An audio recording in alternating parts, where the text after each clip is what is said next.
You see, I come from a really small town, actually. Population 814 people. There's always one person that says, I know.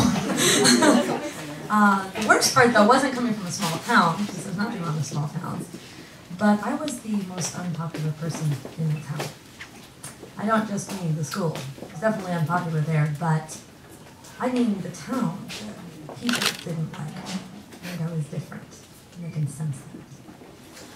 So going to school was not exactly a pleasure for me.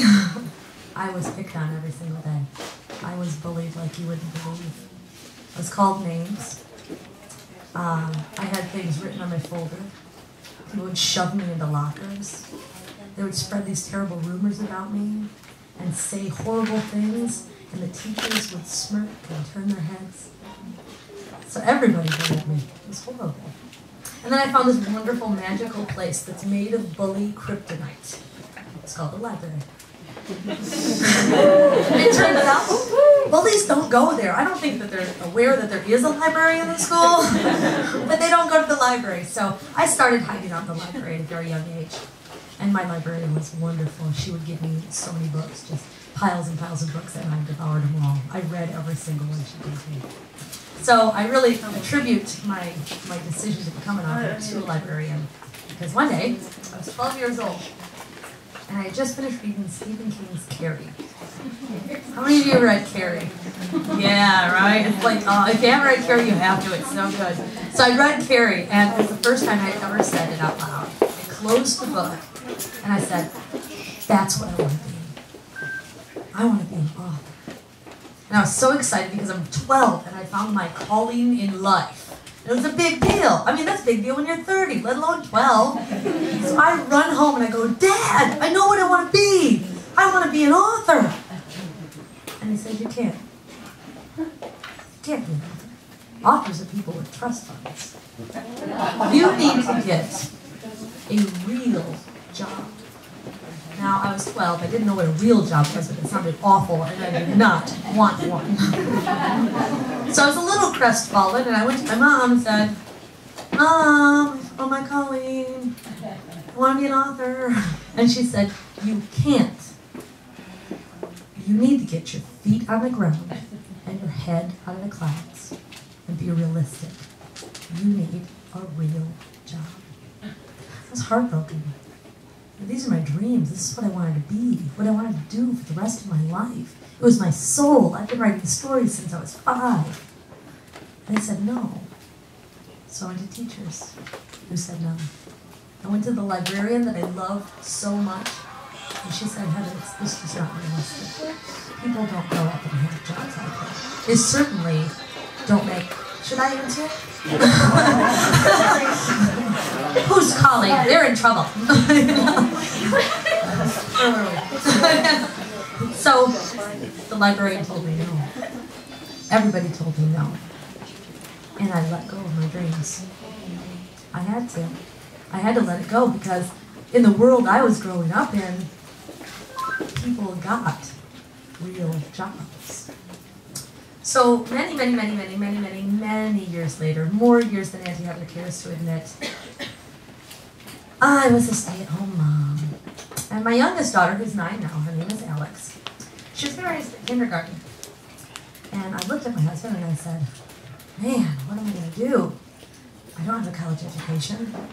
I really have no drive to do, anything.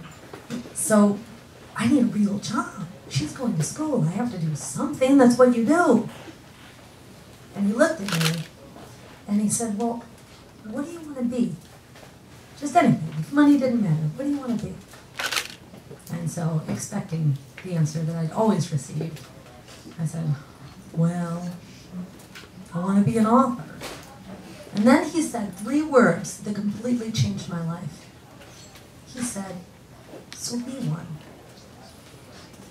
And at first I'm like, what do you mean, so be one? You can't just be an author.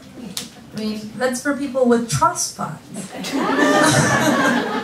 And then I realized what I was doing. I realized I was telling myself no, the same way all of those people were telling me no. And that's the worst thing you can do. Stop yourself from following your dreams. So for me, it took one person to tell me yes. It took one person to believe in me and tell me it's okay to try. And today I want to be that one person for you. Whatever you want to be. You want to be a writer? You want to be a sculptor? You want to be a basketball star? I don't care what it is. I believe in you. You can do it.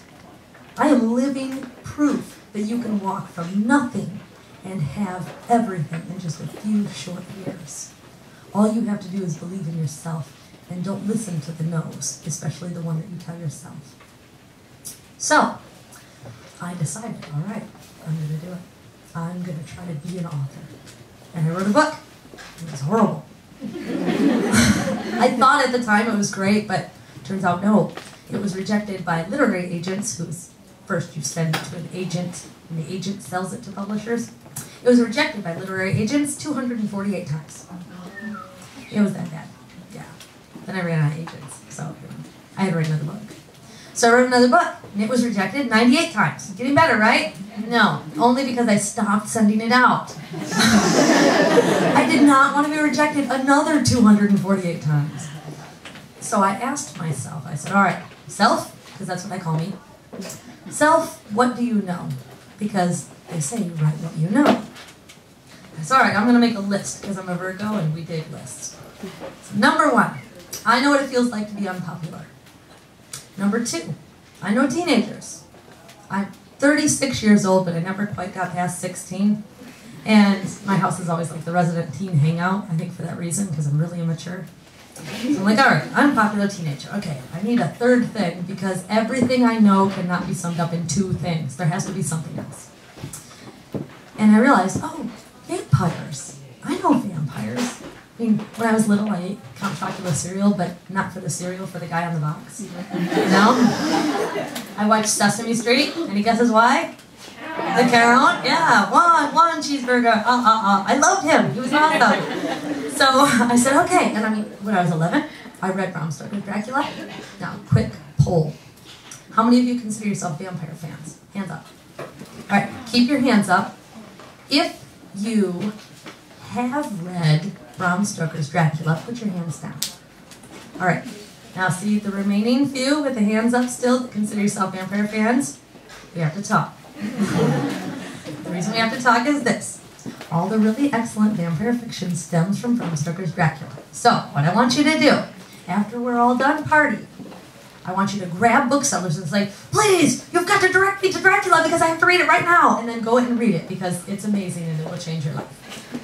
Anyway, back to my list. So everything I know is summed up in 3 things on my list. Unpopular, teenage, vampire. And then I had this image of this boy in my head. He had black hair, and it hung in his eyes, and he had fangs. And I knew his name was Vlad. And all at once, like in a blink, I knew his story. And when I say I knew his story, I don't mean that I just knew 8th grade bites. I mean, I knew all 5